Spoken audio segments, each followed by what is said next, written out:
Baada ya mgahawa wa Shilole Shishi Food kuwa umechomwa moto na kuteketezwa bidhaa, vyakula na vitu mbalimbali katika mgahawa wake, zimepita siku nyingi sana.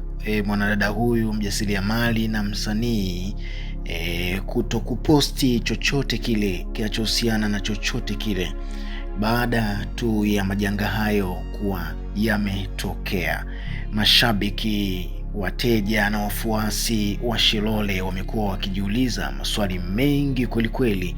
Ni nini ambacho kinaendelea mpaka hii leo? Shilole, je, hali yake ikoje baada ya kupokea taarifa kuwa mgahawa wake pendwa Shishi Food ulioko jijini Dar es Salaam, ambapo yeye amekuwa akishughulika siku zote kufanya biashara zake pale, ni uchungu na maumivu yalioje? Ni kitu gani ambacho anafikiria mpaka hii leo? Ni maswali ambayo ulikuwa ukijiuliza zaidi na zaidi na zaidi, ewe shabiki na mteja wake mzuri zaidi wa chakula pale Shishi Food. Kwa wale ambao ndo kwanza wanasikia Shilole, niwaambie tu kwamba Shilole ni msanii wa Bongo Flava. Ni mzaliwa kutoka katika mkoa wa Kigoma, kutoka katika mkoa wa Tabora. Mkoa ni wa Tabora, wilaya ya Igunga. Ni mfanyabiashara, mjasiriamali, lakini pia ni msanii. Harakati zake zimemtoa kule mbali kabisa Igunga, Tabora, mpaka kufikia hapa Dar es Salaam na kuanza kujitafuta mdogo mdogo, kushirikishwa katika muziki na baadaye kufanya yeye mwenyewe kuingia katika Bongo Movie. Alishakuwa hapa kama mwigizaji Shilole, hatimaye akajipata kwenye masuala ya chakula, na huko ndiko akawekeza nguvu kubwa zaidi. Naona kwa wale ambao walikuwa hawamjui Shilole, kwa ufupi hiyo ndio historia yake. Basi niendelee kukuambia kwamba baada ya mgahawa wake kuathirika, kuchomwa moto kuanzia siku ya Oktoba 29, ambapo kulikuwa kuna vitu viwili. Kitu rasmi ilikuwa ni siku ya uchaguzi, lakini kitu ambacho kilichozuka ni maandamano yaliyopelekea mgahawa wake kuchomwa moto, kuunguzwa. Sasa wamekuwa wakijiuliza mashabiki zake na wananchi wengi kwamba kuna mahusiano gani kati ya maandamano na mgahawa wa Shilole kuchomwa moto. Kwa masikitiko makubwa, mwanadada huyu Shilole aliweza kuandika maelezo katika akaunti yake ya Instagram. Hakika maelezo yake yamegusa sana hisia za watu wengi walioweza kuusoma na kuupitia ujumbe wake. Lakini kama wewe ulikuwa hujapata bando, labda kwa mfano, au hautumii smartphone, wewe unatumia kibatani, basi kwa faida yako, lakini pia hata kwa faida wale ambao walipitia juu hawajaweza kumuelewa vizuri hisia zake, Shilole alisema kwamba ujumbe kwa mataifa, na hapa namnukuu, anasema ujumbe kwa mataifa. Kwanza nitoe pole za dhati kwa wale wote waliofikwa na misiba, majeraha au hasara kutokana na vurugu zilizotokea. Kurudishana nyuma ni maumivu makali, sio utu kabisa, wala si msingi wa taifa letu. Taifa letu ni moja. Ukienda katika tofauti za kisiasa hazitufanyi tuache kuwa na jamii moja, kwani kabla ya itikadi sisi ni binadamu na ni wa Tanzania.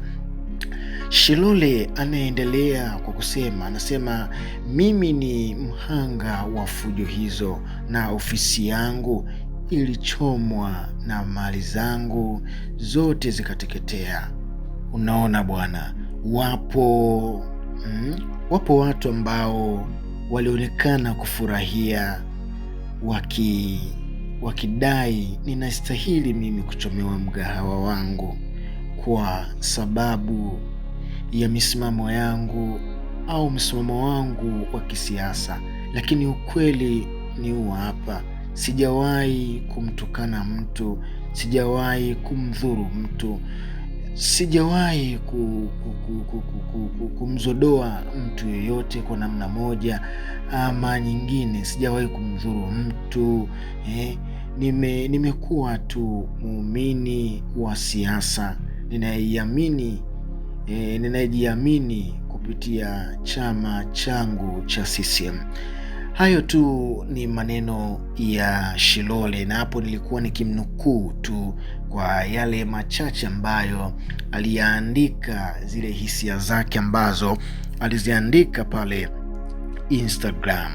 Sasa bado tutajiuliza, kwa hivi sasa Shilole kama Shilole amekuwa haonekani popote katika mitandao yake ya kijamii, amekuwa ni mtu ambaye haonekani kabisa. Sasa watu wameanza kuwa na wasiwasi, huenda kuna jambo limetokea baada ya mshtuko, mgahawa wake kuchoma moto, kuteketezwa vibaya, kupatia fujo za maandamano. Watu wanajiuliza, yuko wapi Shilole? Mbona sio kawaida yake? Unaona bwana. Basi baada ya kuwa watu wameweza kuwa wanajiuliza maswali mengi kweli kweli kuhusiana na msanii wao pendwa Shishi Shilole, lakini pia mpishi wa chakula kitamu pale Shish Food, walikuwa wakijiuliza, wateja wengi ambao walikuwa wakipenda kwenda pale kujipatia chochote kitu kwa ajili ya kulitunza na kulienzi tumbo, maana mwili haujengwi kwa matofali wala kwa magimbi, bali ni kwa msosi uliokamilika. Mfano msosi wa Shish Food alikuwa akiupika mboga 7 kwelikweli. Kama ulikuwa ni ubwabwa, basi ni ubwabwa kwelikweli.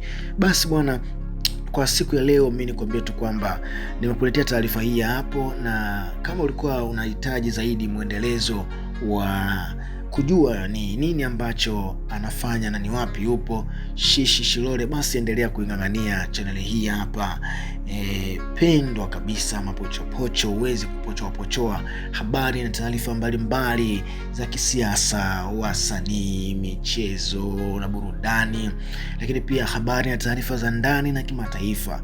Zote zinapatikana hapa katika channel hii, ili uweze kuwa unapata mapema zaidi habari ambazo tunazipandisha. Basi wewe cha kufanya ni kitu kimoja tu.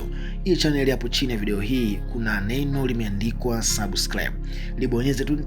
Kisha libonyeza tu neno, utakuwa ni mmoja kati ya mfuasi wetu pendwa, na kila habari na taarifa yoyote kabla haijaenda kwa mtu mwingine itaanza kukufikia wewe. Basi mimi nikwambie kwamba sina mengi zaidi ya kukukumbusha tena, share hii video na wengine waweze kuona, na pia ninakuomba kama utapata nafasi kupitia hiki ambacho nimekiongea au nimekuwasilishia kinachohusu harakati za Shilole mpaka kufikia wakati Shilole leo hii hana mgahawa wake pendwa ambaye aliwekeza fedha nyingi sana. Unaweza kutoa maoni yako hapo.